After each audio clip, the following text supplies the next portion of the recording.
ಬಾಂಗ್ಲಾದೇಶ ಸಾರ್ವತ್ರಿಕ ಚುನಾವಣೆಯಲ್ಲಿ ತಾರಿಕ್ ರೆಹಮಾನ್ ಅವರ ಪಕ್ಷವಾದಂತಹ ಬಿಎನ್ಪಿ ಭರ್ಜರಿ ಜಯವನ್ನ ಸಾಧಿಸಿದೆ. ಬಿಎನ್ಪಿ ಗೆಲುವಿನ ಬಗ್ಗೆ ಪ್ರಧಾನಿ ಮೋದಿ ಭಾರತದಿಂದ ತಾರಿಕ್ ರೆಹಮಾನ್ಗೆ ಸಂದೇಶವನ್ನ ಕಳುಹಿಸಿದ್ದಾರೆ. ಸಾರ್ವತ್ರಿಕ ಚುನಾವಣೆಯಲ್ಲಿ ಈಗ ಜಯ ಗಳಿಸಿದಂತಹ ಬಿಎನ್ಪಿ ಮುಖ್ಯಸ್ಥ ತಾರಿಕ್ ರೆಹಮಾನ್ ಅವರನ್ನ ಪ್ರಧಾನಿ ನರೇಂದ್ರ ಮೋದಿ ಅವರು ಅಭಿನಂದಿಸಿದ್ದಾರೆ ಮತ್ತು ಭಾರತ ಯಾವಾಗಲೂ ಬಾಂಗ್ಲಾದೇಶಕ್ಕೆ ಬೆಂಬಲವಾಗಿ ನಿಲ್ಲುತ್ತೆ ಅಂತ ಭರವಸೆಯನ್ನ ನೀಡಿದ್ದಾರೆ.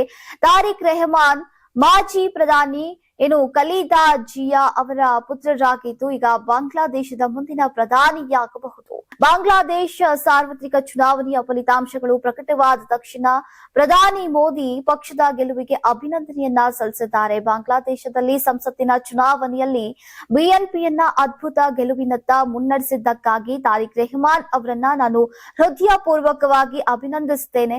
ಈ ಗೆಲುವು ಬಾಂಗ್ಲಾದೇಶದ ಜನರು ನಿಮ್ಮ ನಾಯಕತ್ವದ ಮೇಲೆ ಇಟ್ಟಿರುವಂತಹ ನಂಬಿಕೆಯನ್ನ ಪ್ರದರ್ಶಿಸುತ್ತೆ ಅಂತ ಬರೆದಿದ್ದಾರೆ. ಇನ್ನು 300 ಸದಸ್ಯ ಬಲದ ಸಂಸತ್ತಿನಲ್ಲಿ ಬಿಎನ್ಪಿ 212 ಸ್ಥಾನಗಳನ್ನ ಗೆದ್ದಿದೆ ಮತ್ತು ಅದರ ಅಭ್ಯರ್ಥಿಗಳು ಈಗ ಹಲವಾರು ಸ್ಥಾನಗಳಲ್ಲಿ ಮುನ್ನಡೆಯನ್ನ ಸಾಧಿಸಿದ್ದಾರೆ ಅಂತ ಮಾಧ್ಯಮ ಸಂಸ್ಥೆಯೊಂದು ವರದಿ ಮಾಡಿದೆ. ಇನ್ನು ಬಾಂಗ್ಲಾದೇಶದಲ್ಲಿ ಗುರುವಾರ ಭಾರತೀಯ ಕಾಲಮಾನ ಸಂಜೆ 4 ಗಂಟೆಗೆ ಮತದಾನ ಕೊನೆಗೊಂಡಿದೆ. ಚುನಾವಣೆಯ ನಂತರ ಮತ ಎಣಿಕೆ ಮುಂದುವರೆದಿದೆ. ಶುಕ್ರವಾರ ಬೆಳಗ್ಗೆ ಬಿಡುಗಡೆಯಾದಂತಹ ಅಂದಾಜಿನ ಪ್ರಕಾರ ಬಿಎನ್ಪಿ ನೇತೃತ್ವದ ಮೈತ್ರಿಕೂಟ 212 ಸ್ಥಾನಗಳನ್ನ ಗೆದ್ರೆ ಜಮಾತ್ ನೇತೃತ್ವದ ಮೈತ್ರಿಕೂಟ 70 ಸ್ಥಾನಗಳನ್ನ ಗಳಿಸಿದೆ. ಬಾಂಗ್ಲಾದೇಶದಲ್ಲಿ 35 ವರ್ಷಗಳ ನಂತರ ಪುರುಷ ಪ್ರಧಾನಿ ಆಯ್ಕೆಯಾಗ್ತಾ ಇದ್ದಾರೆ. ಕಾಜಿ ಜಾಫರ್ ಅಹ್ಮದ್ 1988ರಲ್ಲಿ ಪ್ರಧಾನಿಯಾಗಿದ್ರು. ತರುವಾಯ 1991ರಿಂದ 2024ರವರೆಗೆ ಮಾಜಿ ಪ್ರಧಾನಿಗಳಾದಂತಹ ಶೇಖ್ ಹಸೀನಾ ಮತ್ತು ಖಲೀದಾ ಜಿಯಾ ದೇಶದ ರಾಜಕೀಯದಲ್ಲಿ ಪ್ರಾಬಲ್ಯವನ್ನ ಸಾಧಿಸಿದ್ರು.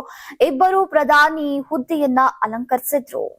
ಯಾರಾಗ್ತಾರೆ ಎಂಎಲ್ಎ ಅಭ್ಯರ್ಥಿ 2028 ಶೀಘ್ರದಲ್ಲೇ. ಪ್ರತಿದಿನ ಒಂದೊಂದು ಕ್ಷೇತ್ರದ ಟಿಕೆಟ್ ಆಕಾಂಕ್ಷಿಗಳ ಸಂಪೂರ್ಣ ಮಾಹಿತಿ ಪೊಲಿಟಿಕಲ್ ಜರ್ನಲಿಸ್ಟ್ ಕೆಎಂ ಶಿವಕುಮಾರ್ ಅವರಿಂದ. ಕರ್ನಾಟಕದ ನಂಬರ್ 1 ಡಿಜಿಟಲ್ ಮೀಡಿಯಾ ನಿಮ್ಮ ನೆಚ್ಚಿನ ಕರ್ನಾಟಕ ಟಿವಿಯಲ್ಲಿ ಮಾತ್ರ. ನೀವು ಸಣ್ಣ ಆಗ್ಬೇಕಲ್ವಾ? ಅದು ಒಂದು ಉತ್ತಮ ಆಹಾರದಿಂದ ಸಣ್ಣ ಆಗ್ಬೇಕಲ್ವಾ? ಪ್ರತಿದಿನ ನಮ್ಮ ಜೀನಿ ಸ್ಲಿಮ್ ನ ಯೂಸ್ ಮಾಡಿ ಯಾವುದೇ ಸೈಡ್ ಎಫೆಕ್ಟ್ ಇಲ್ದಂಗೆ ನೀವು ಸಣ್ಣ ಆಗ್ತೀರಾ.